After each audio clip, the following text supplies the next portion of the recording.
오늘은 현재의 나의 존재값은 이전보다 나아야 합니다 라는 제목으로 말씀을 함께 나누도록 하겠습니다. 우리 모두는 하나도 예외 없이 마지막 날을 만납니다. 그 마지막 날, 우리는 과연 어떠한 마지막 말을 남기고 이 세상을 떠나게 될까요? 며칠 전 21세기 미국의 C.S. 루이스라고 불리는 팀 켈러 목사님이 5월 19일 72세의 일기로 별세하였습니다.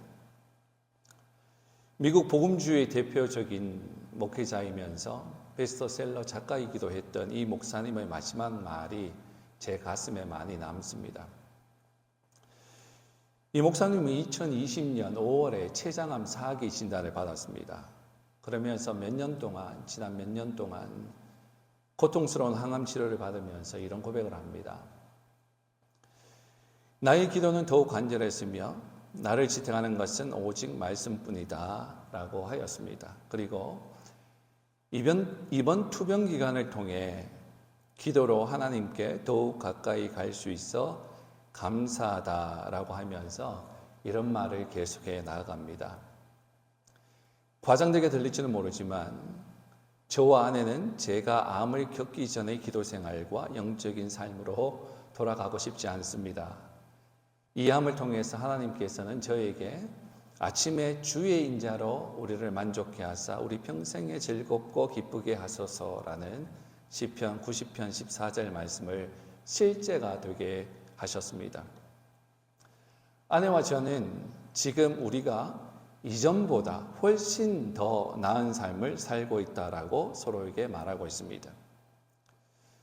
내가 곧 죽는 것을 인정한다라는 것은 내 인생의 시간을 바라보는 방식, 하나님을 바라보는 방식, 가족과 배우자를 바라보는 방식 등 모든 것을 바꿉니다.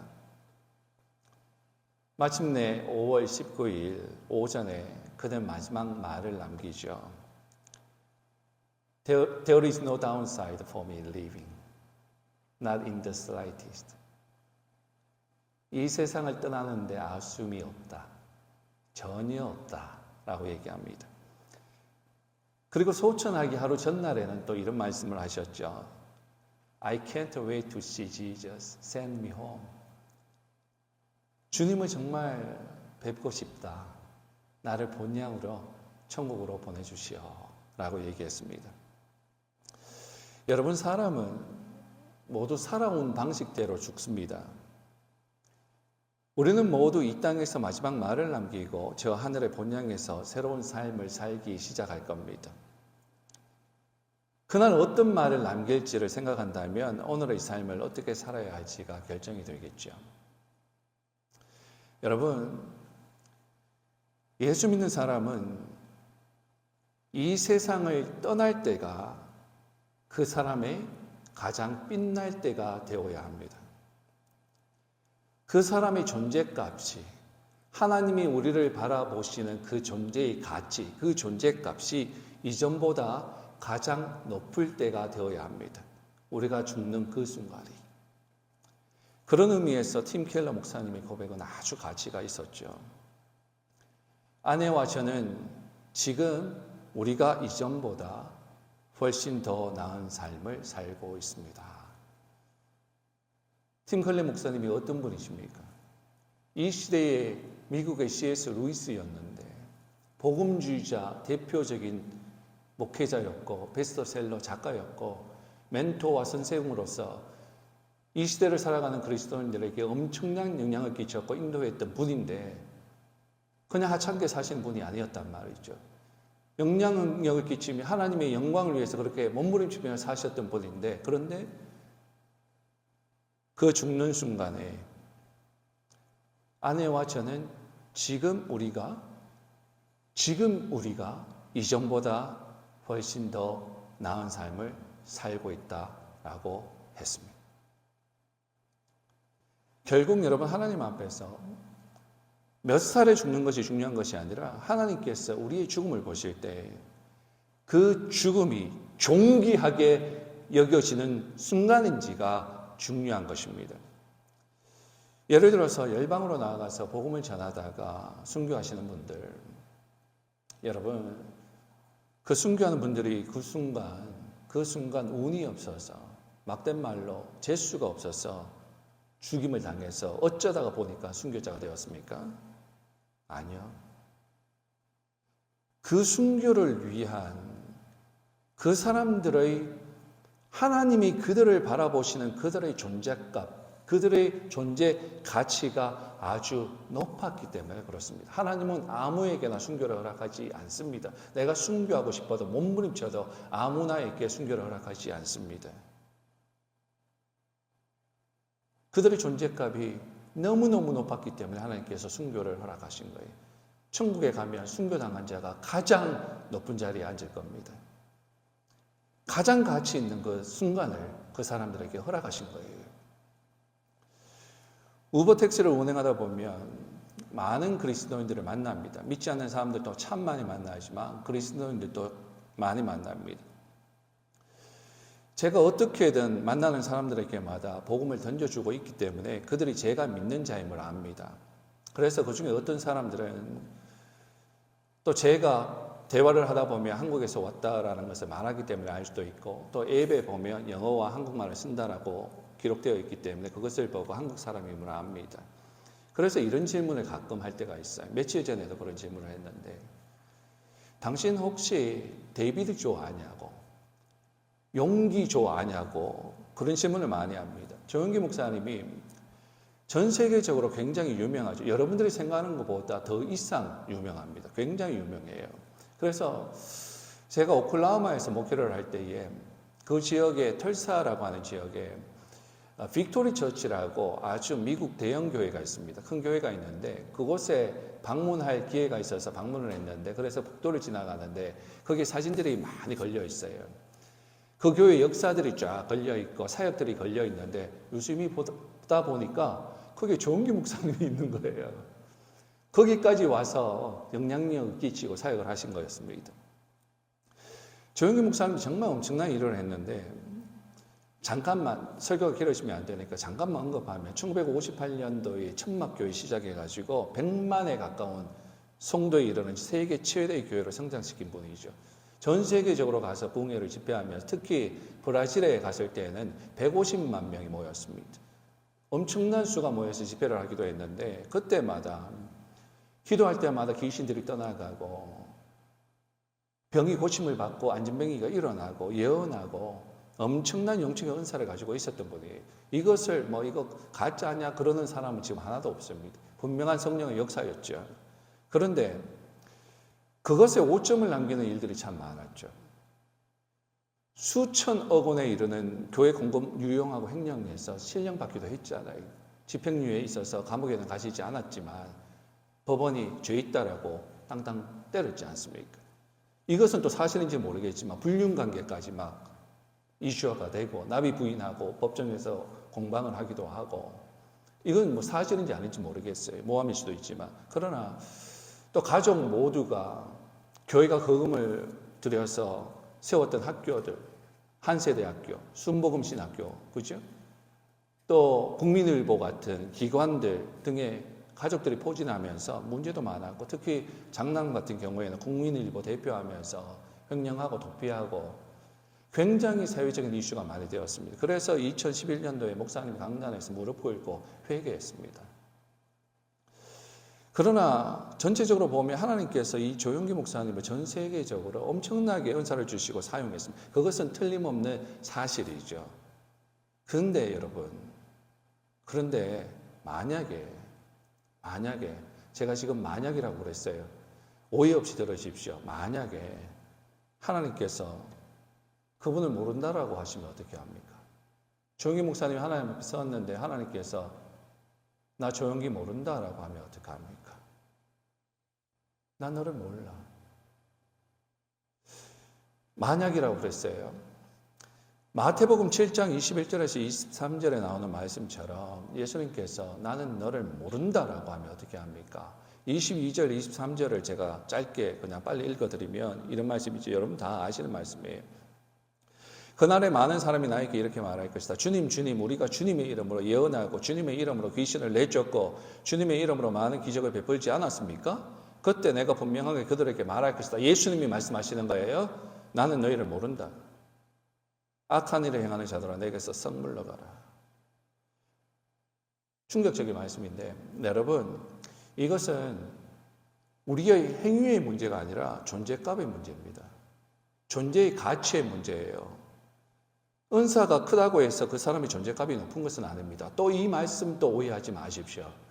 하나님은 존재값이 높은 사람에게 엄청난 하나님의 영적인 은사를 부어주셔서 사용하십니다. 그런데 또 한편으로는 존재값이 높아서 영적인 은사를 주신 것이 아니라 존재값이 낮아도 은사가 있어서 사용할 수 있다라는 거예요. 두 가지가 분명히 있는 거예요. 하나님은 많은 막대기도 사용하세요. 은사를 주셔서 사용하시려면 마음껏. 그런데 그걸 모르고 거만하게 교만하게 내가 뭔가 된 것처럼 먹법뻗치하고 까불고 있으면 하나님 앞에서 난 너 모른다라는 소리 듣게 됩니다. 그런 사람한테는 근처에도 안 가는 것이 좋죠. 여러분, 제가 목회를 하면서 정말 많이 느낀 것이 있어요. 그것은 뭐냐면 정말 많은 성도들이 자신은 잘하고 있다라고 생각하더라는 것입니다. 물론 잘하고 있는 사람들이 참 많아요.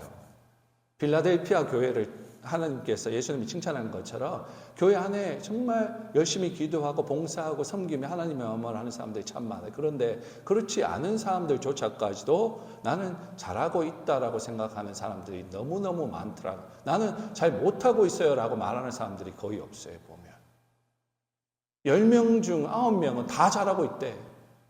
그 중에 한 명은 잘하고 있는데도 겸손해가 나 못하고 있다고 그런 소리도 하고. 근데 오늘 본문에 나오는 라오디게아 교회가 바로 그랬습니다.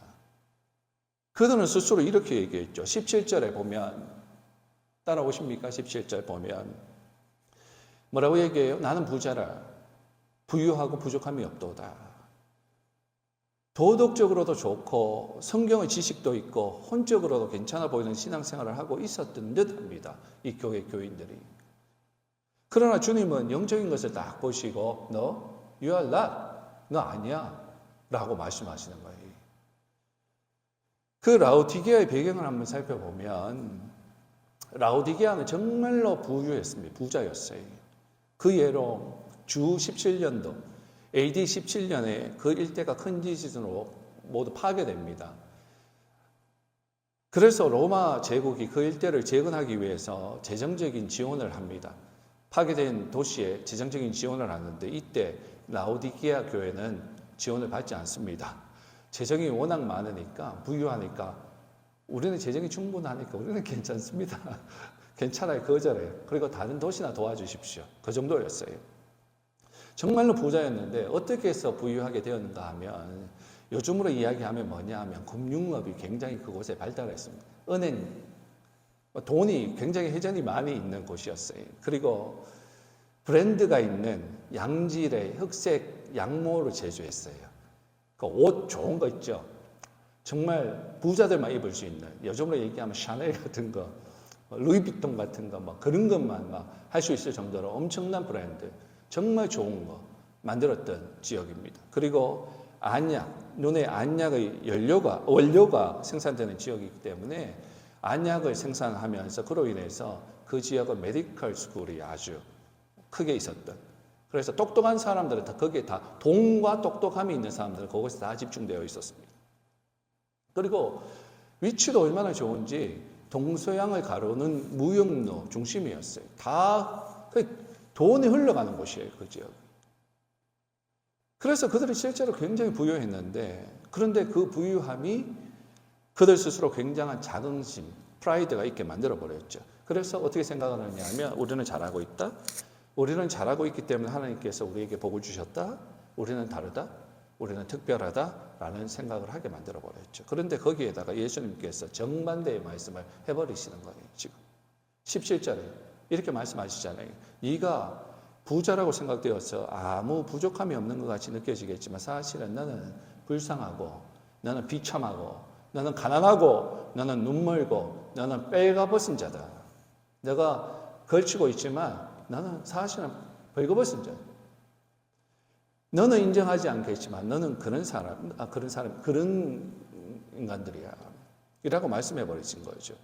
18절에 보면 힌트가 있어요. 거기에 보면 그들이 부자가 된 이유의 자원들을 말씀하고 있죠. 금을 사라, 흰옷을 사라, 안약을 사라.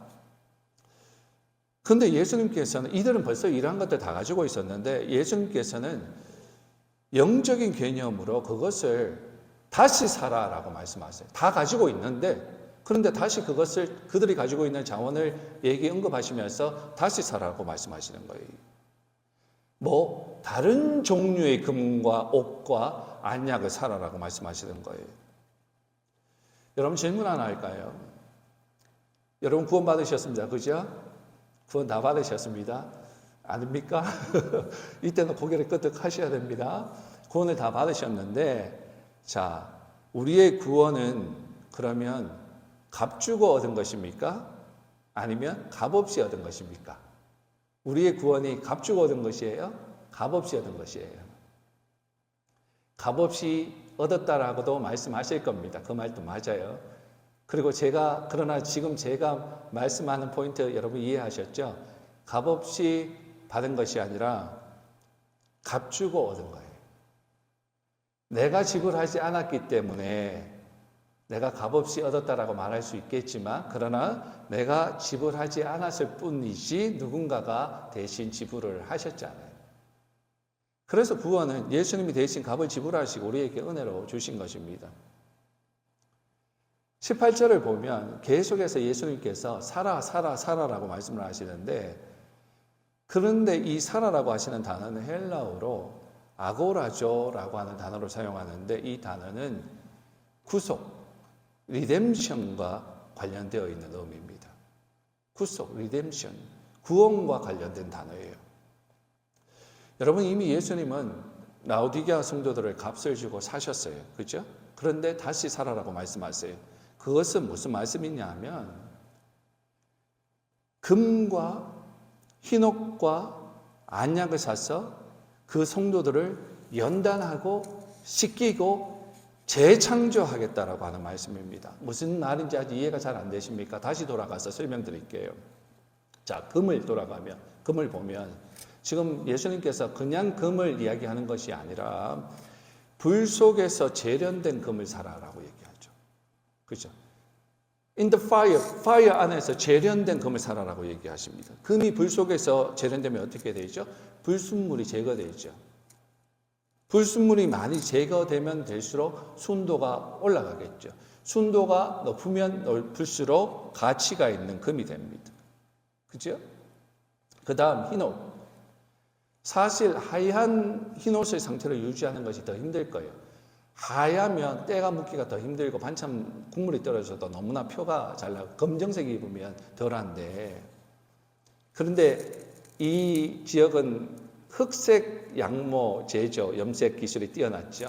그런데 흰옷을 지금 얘기를 하는데 흰옷을 만들기 위해서는 처음부터 흰옷이 아니라 흰옷을 만들기 위해서는 또 염색도 해야 되잖아요. 염색도 하고 또 염색한 거 하얀 거 입으면 또 때가 잘 타니까 이 하얀 걸 유지하기 위해서 깨끗이 빨고 세탁의 과정을 거쳐야만 흰옷을 유지할 수 있지 않습니까? 그리고 마지막 안약. 요한복음 9장에 보면 예수님께서 나면서부터 앞을 못 보는 사람을 고치는 장면이 나오죠. 얼마 전에 제가 이 구절을 가지고 또 잠깐 언급을 했던 것 같은데 그런데 여러분 이 내용도 너무 잘 알 거예요. 그런데 한번 생각해 보세요. 예수님이 그 사람을 어떻게 고치죠? 나면서부터 못 보던 사람 어떻게 고치셨죠? 어떤 방법으로 고치셨죠? 그냥 말씀으로 고칠 수 있는데 그렇게 하시지 아니하고 뭔가를 액션을 취해 주셨죠. 가르치기 위해서 뭔가를 액션을 취해 주셨는데 어떻게 고쳤느냐? 흙에 침을 뱉어서 진흙을 만들고 고쳐주시잖아요. 눈에 발라주셔요. 근데 여러분 창세기로 돌아가서 2장을 보면 사람을 어떻게 만드시죠? 흙으로 만드시죠. 하나님이 우리를 진흙으로 만드시고 생기를 코에 불어넣어 주시고 생명이 되게 하셨습니다. 그런데 그 첫 번째 생명 아담이 범죄하고 실패하죠. 그래서 그 결과로 그 후손들이 영적으로 눈먼자가 딱 되어버렸어요. 영적으로 눈이 멀어버렸어요. 못 보기 시작하는 거예요. 그냥 세상 것만 보는 거예요. 영적인 것이 가려지면서 못 보기 시작하는 거예요. 그러면 저주 아래 놓여버렸습니다.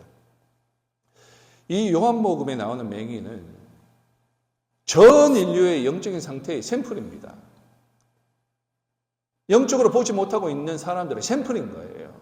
그래서 예수님께서 이 행위를 통해서 예수님의 재창조를 비유하시는 거예요. 여러분 이해되십니까? 지금 따라오고 계세요? 그래서 이 맹인을 여기서 레슨이 끝나지 않습니다. 계속 레슨을 하시는데 맹인을 어디로 보내죠? 그냥 좀 고쳐주시지 보지도 못하는데 또 가라고 그런다고 지난번에 얘기를 했던 것 같은데 실로암으로 보내죠. 이유가 있다고요. 실로암의 뜻이 뭐죠? 보냄을 받았다. 우리를 다시 보내신다는 뜻이에요. 즉 재창조해서 다시 보내시겠다라고 하는 뜻이에요.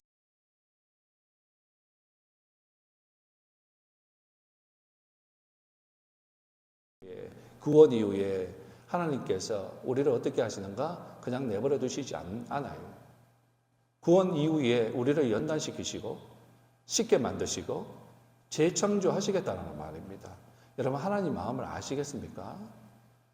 내 자녀들을 하나님의 자녀인 내 자녀들, 하나님의 자녀들, 이 내 자녀들을 내 자녀답게 만들고자 하시는 하나님 아버지의 마음을 여러분 이해하시겠습니까? 여러분 자녀를 키우시기 때문에 잘 아실 겁니다. 자녀를 키우면 우리 자녀들은 잘 들으세요. 이거 그냥 지어서 하는 얘기 아닙니다. 잘 들으십시오. 자녀를 키우면 자녀들은 늘 거부하죠. 부모들 말을 늘 거부합니다. 뭘 먹었는지 말하면 삐딱선 타가지고 늘 거부하는데 그런데 부모들은 포기하지 않고 늘 간섭하죠. 그죠? 늘 간섭합니다. 씻었냐? 먹었냐? 또 나쁜 말 쓰면 나쁜 말 쓰지 마라. 일일이 간섭. 그런데 자녀들은 싫어가지고 막 대학교만 들어가면 도망간다. 막 마음 가지고 도망가려고 그러는데 그런데 보면 19절에 보면요. 보니까 말씀 따라오세요. 19절에 보면 예수님께서 책망하시는데 왜? 사랑하시니까 책망하죠. 간섭하시죠. 그죠? 사랑하기 때문에 그러는 거예요. 자녀들. 그냥 뭐 재미로 그러는 거 아닙니다. 자, 예수님께서 사랑하니까 간섭하시고 책망하시는데 거기에 징계한다라는 말씀이 있죠. 징계예요. 딱 징계를 하고 그런데 이 말씀이 히브리서 12장 5절 말씀에도 나오는데 주님께서 징계하신다라고 하는 말씀이 나옵니다. 똑같은 말이에요. 똑같은 단어예요. 그래서 이 단어를 보면 헬라어를 보면 뭐라고 기록되어 있냐면 파이데이어라고 하는 단어를 사용하는데 이 말은 뭐냐면 이런 뜻이 있어요. 자녀를 만들어 간다. 아들을 만들어 간다라는 뜻이 있습니다. 만들어 가기 위해서요. 자녀로 만들어 가기 위해서 계속 말씀하시는 거예요. 간섭하시고 징계하시는 거예요. 즉 재련된 금과 흰옷과 안양을 사라라고 하는 말씀은 바로 자녀를 만들기 위한 하나님의 강력한 의지의 표현인 거예요. 하나님의 강력한 의지예요. 그래서 히브리서 12장 6절에서 8절 말씀을 계속 보면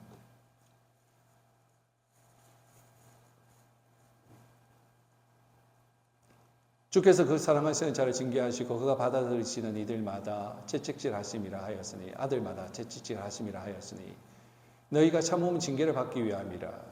하나님의 아들과 같이 너희를 대우하시나니 어찌 아버지가 징계하지 않는 아들이 있으리요. 징계는 다 받는 것이오늘 너희에게 없으면 뭐라고요? 사생자라 친아들이 아니라. 여러분 그래서 혹시 지금 내가 하나님께 뭔가를 책망을 받고 있고 징계를 받고 있고 뭔가 나가려고 하는데도 자꾸 뭔가 걸리고 나아가지 못하고 방해가 있고 또 힘든 것이 있고 또 자꾸 뭐 두들겨 패시는 것 같고 그러면 그런 생각하지 마세요. 내가 미운 틀에 박혔나? 내가 뭐 어둠의 자식인가? 그런 생각하지 말고 하나님이 지금 나에게 무슨 말씀을 하시는 거지? 내가 지금 하나님의 자녀로서 합당하게 생각하고 행동하고 있지 못한 것은 아닌지, 혹시 내가 하나님 앞에서 너무 하나님 보시기에 나의 존재값이 너무 낮아서 주님께서 지금 뭐라고 말씀하시는 것은 아닌지 점검하는 시간으로 삼으셔야 돼요. 근데 반대로 내가 지금 하나님 앞에서 범죄하고 잘못하고 있는데도 아무 일도 지금 일어나지 않고 있습니까? 그러면요, 하나님 나를 사랑하셔서 인정하시는 것이 아니라 그것이 하나님의 엄청난 무서운 진노라는 것을 여러분 아셔야 돼요. 두려워하셔야 돼요. 오늘 우리 박 집사님이 카톡으로 뭔가를 보내주셨더라고요. 말씀을 딱 보내주시는데 말씀과 연관이 있더라고요. 10장 말씀 보내주셨죠? 히브리서 10장 말씀. 기억 못하세요? 보내시고. 보면 제가 이렇게 보니까 히브리서 10장 이렇게 보니까요. 이런 말씀 보내주셨더라고요. 38절 말씀인데 나와 함께 의롭게 산 사람들은 믿음 때문에 생명을 누릴 것이다. 그러나 믿음에서 뒤로 물러난 사람들은 내가 기뻐하지 않겠다. 믿음으로 앞으로 나아가지 못하고 다시 후퇴하고 있는 거 하나님께서 예수님께서 내가 기뻐하지 않는다라고 말씀하시죠. 이건 옳지 않아라고 말씀하시죠. 히브리서 말씀도 마찬가지예요. 6장의 말씀을 보면요.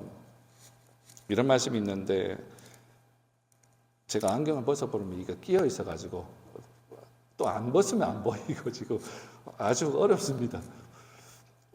6장 4절부터 말씀 보면 이런 말씀이에요. 그들은 한때 하나님의 빛 가운데 살았고 하늘의 은사를 맛보며 성령을 경험한 사람들이었습니다. 하나님의 선한 말씀과 앞으로 올 새로운 세상의 능력을 또 받았습니다. 그런데 그들이 그리스도를 떠나버렸습니다. 아버지의 마음을 아시겠어요? 가슴 아파하면서 은혜도 받은 놈들이 왜 지금은 너 지금 뭐 하고 있어? 전진해야지 왜 후퇴하고 있어? 그러시는 거예요. 근데 오늘 로마서 1장 말씀을 제가 큐티하면서 거기에도 그런 말씀이 있더라고요. 오늘은 하나님께서 작정하고 말씀하시기를 작정하셨던 것 같아요. 말씀 보는데 1장을 보는데 보면 하나님 진노하시는데 어떤 사람에게 진노하시느냐? 어떤 사람이 아니라 진노하시는데 진노의 방법이 뭐냐면 두들겨 패는 게 아니라 아예 그냥 내버려 둬버려요. 네 마음대로 해. 계속 내버려 두사. 계속 내버려 두는 거예요. 여러분, 이게 하나님의 무서운 진노예요. 아무 일도 일어나지 않는 것이 오히려 좋은 게 아니라 하나님 지금 화가 엄청나신 거예요. 여러분 3장 20절 오늘 말씀 보십시다. 이 말씀은요. 믿는 자들에게 주님의 말씀에 반응하기를 강요하는 내용이에요. 여러분 구원 이후에는 하나님께서는요. 우리에게 일방적으로 그렇게 하시는 것이 아니라 문 밖에서 두들기고 계세요. 문을 막 부숴버리시고 들어오시는 것이 아니라 문을 벌써 부수고 들어오는 것은 이게 관계가 깨진 거예요. 어떤 가족 관계도 아니고 이게 범죄자와 경찰의 관계, 문 부수고 들어가는 것은 완전 다 깨진 거예요. 근데 예수님이 그렇게 구원 이후에 그렇게 안 하신다. 그러면 관계가 깨진 거예요. 그렇게 하시지 아니하시고 두드리고 밖에서 똑똑똑 두드리고 기다리고 계시는데 그런데 한번 상상해 봐요. 예수님께서 두드리고 장을 한 바구니 막 양손에 장을 봐가지고 이렇게 밥 같이 먹으시려고 막 준비하신 것 같은 그림이 그려지더라고요. 딱 놓고 또 똑똑똑 두드리고 딱 이렇게 엄청나게 밥해 주시려고. 두드리고 그냥 부수고 들어오는 것이 아니라 두드리고 계시는 것은 하나님 우리를 너무너무 사랑하시기 때문에 인격적으로 우리를 대하시기를 원하시고 그래서 인격적으로 기다리고 계시는 거예요. 3장 20절에 함께 먹는다라고 하는 표현이 나오잖아요. 그죠? 먹는 표현이 나오잖아요.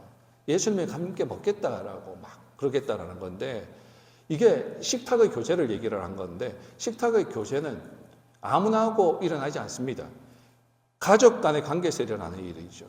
우리가 아무나 하고 밥을 함께 먹지 않아요.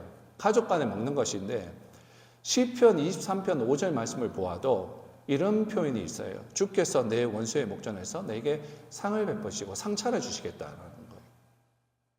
테이블 차려주시겠다라는 거예요. 누가 차린다고요? 하나님이. 예수님이 장바가 와가지고 먹이시겠대. 해라고도 아니고 내 자녀니까 엄마가 자녀를 사랑하는 것처럼 음식 좋은 거 사와가지고 가치 없는 것도 아니야. 제일 좋은 싱싱한 거 사가지고 와가지고 정성껏 준비해가지고 자식들 막 차려주겠다라는 거예요. 이 사랑이란 말이죠. 하나님이 우리를 보실 때 너는 내 가족이야. 내 자녀야, 하나님의 가족으로 우리를 받아주신다라고 하는 강력한 표현입니다. 상을 차려주겠다는 것이. 그런데 라오디게아 성도들의 문제가 무엇이었습니까? 주님이 지금 책망하고 계시잖아요. 이유가 뭐예요? 지금 책망하고 계시잖아요. 그들이 겉으로는 신앙생활 잘하는 사람들처럼 쇼하고 있는데 하나님과 함께 삶을 나누지 않고 있는 거예요. 내 삶을 하나님과 예수님과 나누지 않고 있는 거예요. 그래서 예수님께서 너희들 언제까지 나를 문 밖에 세워둘 거야? 지금 책망하시는 거예요. 언제까지 세워둘래? 이 말씀을 20절 이 말씀을 사람들은 자꾸 오해를 하더라고요. 전도용으로. 그래서 믿지 않는 사람들에게 자꾸 적용을 하는데 그래서 우리 대학교 때 전도해 보셨던 분은 알 거예요. CCC 특히 사형리 많이 들고 전도하잖아요. 그거 들고 다니면서 보여주고 그러면 그게 내용이 있는데 그래서 그걸 보면서 우리가 은연중에 인식이 이거는 이 말씀은 믿지 않는 사람들에게 예수님이 말씀하시는 거야 라고 얘기하는데 아니에요. 말씀을 전후를 보면 믿지 않는 사람들에게 얘기하는 것이 아니라 지금 믿는 사람들에게 얘기를 하시는 거예요. 믿는 사람들한테 우리에게 말씀하시는 거예요.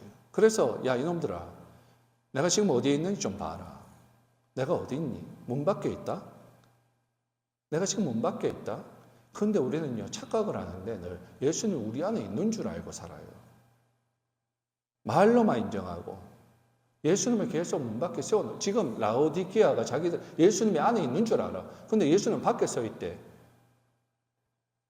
무슨 얘기냐면 그 사람들이 예수님은 그 사람들을 가족으로 인정하고 싶은데 같이 밥 먹고 싶은데 그 사람들은 예수님을 가족으로 인정하지 않고 있는 거예요. 교회가.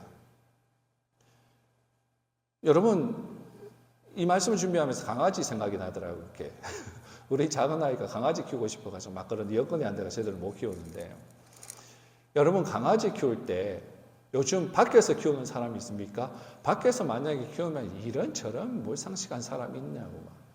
어디서 강아지를 밖에서 키우냐고 안에서 키우지 그러죠. 실질적으로 다 안에서 키우잖아요. 그러면서 하는 말이 뭐라고 얘기합니까?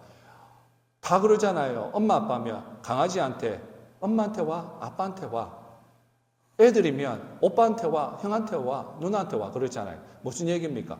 강아지를 가족으로 본다라는 거예요. 그런데 옛날에 한번 돌아가 보십시다. 옛날에 강아지 안에서 키웁니까? 저 사람 돌았나 그러지. 누가 강아지를 안에서 키워 개를 밖에서 키우는 것이 개이지 그러면서 밖에 키우면서 밖에서 키우면서 우리 먹던 거 막 주면서 그 개에게 아빠한테 와 그러는 사람이 있었어요? 엄마한테 와 그러는 사람이 있었어요? 아무도 없었죠.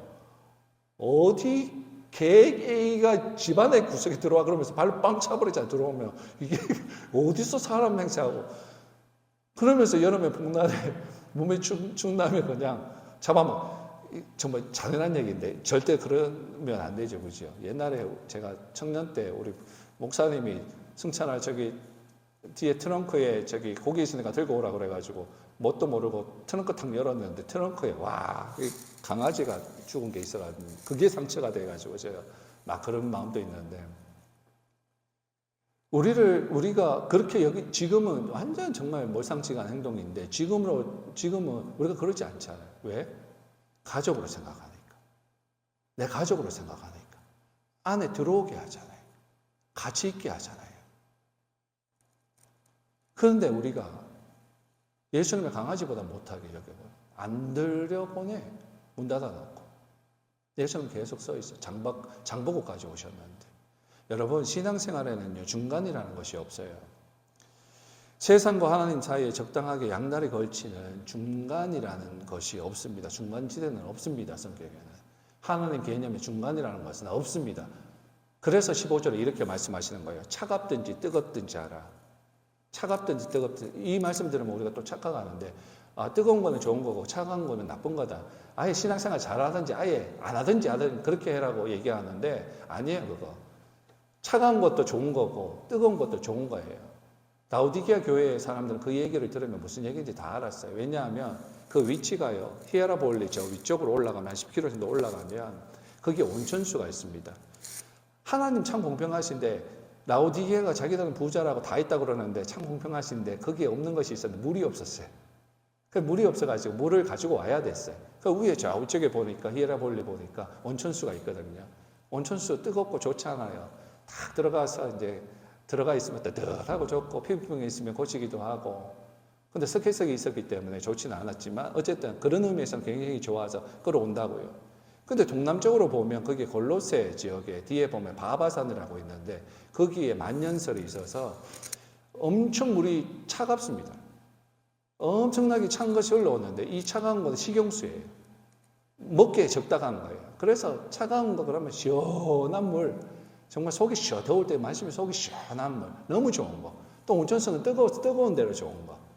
그걸 생각하는 거예요. 야, 바바산에 있는 물처럼 차갑든지 아니면 히에라볼리에 있는 온천수처럼 뜨겁든지 그렇게 하라고 물을 끌어오면서 어떻게 되죠? 배관을 타고 오면서 토관을 타고 오면서 물이 뜨거운 거는 미근해지고 차가운 거는 또 미지근해지고 그래서 석회석하고 섞이고 마시니까 이건 마시지도 못할 물이 된단 말이에요. 그래서 토해버리겠다는 거예요. 그래서 주님이 하시는 말씀이 차갑든지 뜨겁든지 똑바로 해라. 너희들 하는 중간지대 마시는 거 내가 역겨워가지고 마실 수가 없다 하면서 토해버리는 거예요. 그 정도로 심각한 말씀이에요, 이게. 여러분, 우리가 드리는 예배나 기도나 찬양이나 이 모든 것들은요, 영적인 거예요. 영적인 거라고요. We must worship in the spirit 그러잖아요. And in truth 그러잖아요. 하나님은 왜? 하나님이 영이시니까. 영이기 때문에 영으로 예배하라고. 그래서 우리가 하는 예배나 기도나 찬양이나 모두 영적인 겁니다. 영적인 것이 될 수 있도록 정성을 쏟아야 돼요. 그래서 영적인 건데 우리가 영적으로 하나님을 이렇게 만날 때 그때 하나님께서 그것을 통해서 우리를 찌르실 때가 있어요. 찔러요. 영적으로 우리가 성령 받았기 때문에 우리가 하나님과 임재 가운데에서 예배 드릴 때 하나님께서 뭔가 말씀하실 때가 있어요. 좀 더 영적이면 더 그런 걸 잘 느낄 거예요. 찌릅니다. 근데 우리는 찔러도요. 어떻게 반응하냐? 그냥 지나가요. 또 어떻게 생각하냐? 일시적인 감정으로 생각해요. 이거 음악이 그래서 그런 거지. 근데 사실은 이것은 영의 반응이거든요. 예를 들어서 우리가 죄를 지으면 성령님은 우리의 마음에 불안을 주시고 두려움을 주시고 회개하고자 하는 마음을 주십니다. 이건 우리 안에 있는 영의 반응이에요. 그런데 또 잘못 판단을 하면 하나님은 우리에게 두려움 주시지 않아. 하나님은 우리에게 평안을 주신 분이야. 성경 구절 가지고 지금 그 상황에서 그런 분이죠. 그런데 지금 그 상황에서는 하나님께서 그 말씀을 하시는 것이 아니라 지금 다른 말씀을 하고 있는데 혼적인 생각으로 그거 가지고 와가지고 막 덮으려고 그런단 말이죠. 계속 하나님이 찌르시는데 마음에 자꾸 짝짝 찌르시는데 우리의 혼은 어떻게 하냐면 괜찮아. 그 정도는 남들도 다 그렇게 하는데 하나님 이해하실 거예요. 이게 혼의 반응이에요. 혼은 하나님의 법에 반응하지 못하게 하는 겁니다. 그래서 혼으로 사는 사람은요, 신앙생활 하면서도 계속 핑계대요. 계속 변명해요. 계속 합리화해요. 그러면서 비켜가는 거예요. 넘어가는 거예요. 그러면 그 죄가 계속 누적되어 쌓이고 양심의 화인 맞고 그러면서 이것도 저것도 아닌 중간지대에 머물러 버려요. 여러분, 우리의 영이 우리의 혼보다 강해야 됩니다. 우리의 영이 우리의 혼보다 강력해야 돼요. 그래서 보면 신앙생활하는 사람들을 보면 혼적으로 신앙생활하는 사람들이 있고 영적으로 신앙생활하는 사람들이 있어요. 이게 무슨 말인지 또 모를 거예요. 알려드릴게요. 혼적으로 신앙생활하는 사람은 이런 거예요. 자기 의지대로 자기 의지를 딱 가지고 과거보다 내가 신앙생활을 하니까 조금 더 도덕적이 돼야 되고 그래서 되고 과거보다 조금 더 기도하고 과거보다 조금 더 봉사하고 그러면서 이 정도면 잘하는 거지. 그러면서 이제 하나님이 되기 시작합니다. 저 집사는 도대체 뭐 하는 거야? 이 정도는 해야지. 판단하면서 하나님 되어서 판단하면서 그래서 뭐가 되냐면 예배 기술자가 되고 봉사 기술자가 되고 기도 기술자가 되고 그 기술로 장로 되고요. 권사 되고 집사 되고 그래요. 그러면서 교회를 말아먹고 그래요. 그런데 영적으로 사는 사람들은요. 혼대로 살지 않고 영대로 살고 그래서 더 거룩해지고 더 하나님 만나기를 기뻐하고 더 사모하고 막 그런 것들이 나타납니다. 그래서 그들은 그것을 토대로 하나님을 너무너무 사랑하기 때문에 이전보다 더 도덕적이 되고 이전보다 더 기도하게 되고 이전보다 더 봉사하게 되는 거예요. 같은 일을 하지만 완전히 틀린 이야기죠. 완전히 틀린 얘기예요. 여러분의 존재값을 높이시기를 바랍니다. 존재값을 높이기를 바라요. 하나님 여러분들이 많은 일을 하시기를 원하는 것이 아니라 가족이 되기를 원하시고 여러분이 영적인 사람들이 되기를 원하시고 하나님 앞에서 바른 태도를 가지기를 원하시고 하나님께서 인정하시는 존재값이 높은 사람들이 되기를 원하십니다. 내 영은 지금 기도하면 근심인데 내가 기도하면 마음에서 막 성령님이 탄식하시면서 근심하시는데 혼에서 막혀. 괜찮아 이 정도면. 여유 부리는데 이거 굉장히 위험한 거예요. 위험한 여유를 부리고 있어요. 괜찮아. 남들도 다 그렇게 하는데. 지금 영은 지금 내 속에서 난리가 났는데 자기 영 죽어있는 영을 살리기 위해서 성령님이 지금 탄식하고 있는데 영을 지금 살려야 되는데 위험한 여유를 부리고 있어요. 그러다가 내일 아니 지금 하나님이 예수님이 다시 오시면 어떡할 거예요? 여러분 정신 똑바로 차려요. 아들 말씀 안 보고 기도 안 하면 이미 끝난 거예요. 여러분 삶 가운데 말씀 안 보고 기도 안 하고 있으면 끝난 거예요. 그것도 안 하면서 난 잘하고 있다 생각하지 마요. 지금 하다 보니 제가 굉장히 심각하게 얘기하는 인상 쓰고 있죠 지금. 안 쓰고 있어요? 심각한 얘기하면 인상 쓰는데 우리 애들도 밥 먹다가 막 심각한 얘기 막 하면 아빠 또 인상 쓴다. 지금 화나서 여러분들에게 지금 막 그러는 거 아니에요. 지금 중요한 얘기해서 지금 얘기하는 거예요. 오해 없이 들으십시오. 말씀 안 보고 기도 안 하면 이미 끝났어요, 여러분. 그 영은 이미 혼으로 살려고 작정한 거예요. 말씀 안 보고 기도 안 하면 혼이 강화돼요. 그러면 영은 힘을 잃어버립니다. 그러니까 내 영이 소원이 있어도 혼이 워낙 강하다 보니까 내 영의 소원만 있을 뿐이지 그 소원을 이룰 만한 능력이 없어. 혼에 가로막히면 안 됩니다. 여러분 자신의 존재값을 하나님이 나를 어떤 존재, 어떤 밸류로 보시는지 체크하셔야 돼요. 그래서 우리가 살아가면 늘 보면 현실에서 무슨 일이 딱 터지면 그 문제 그거 하나 해결하려고 세상의 모든 방법 가져오고 와가지고 해결하죠. 근데 여러분 안 돼요 그래도.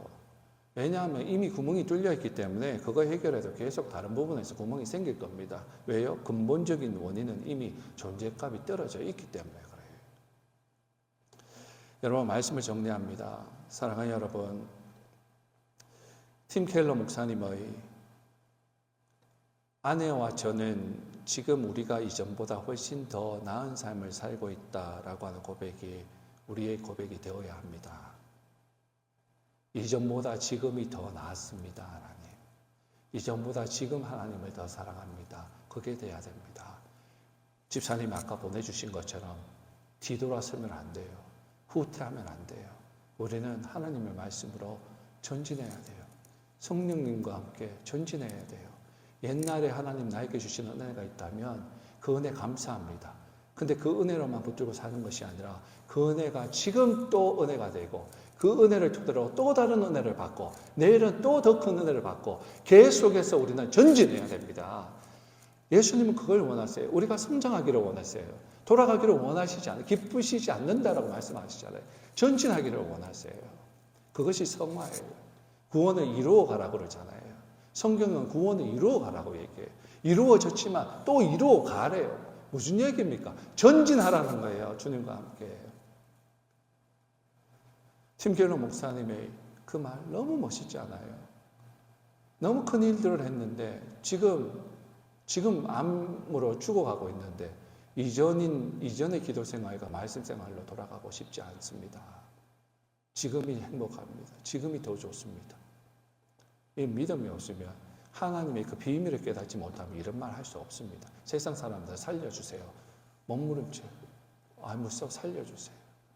그래서 의사들 쫓아가고 살려주세요. 살려주세요. 그리고 라오디게아 교회를 향해서 말씀하시는 주님의 말씀 기억하고 차갑든지 뜨겁든지 해라. 신앙은 중간지대가 없다라는 것을 꼭 기억하시고 더욱 영적이기를 사모하고 말씀과 기도로 영의 것을 더 무장해서 내 혼을 이기고 나의 주님을 향한 태도를 점검하며 하나님이 우리를 보시기에 가치 있는 존재값이 높은 저와 여러분들이 될 수 있기를 예수님의 이름으로 부탁드립니다. 기도하겠습니다.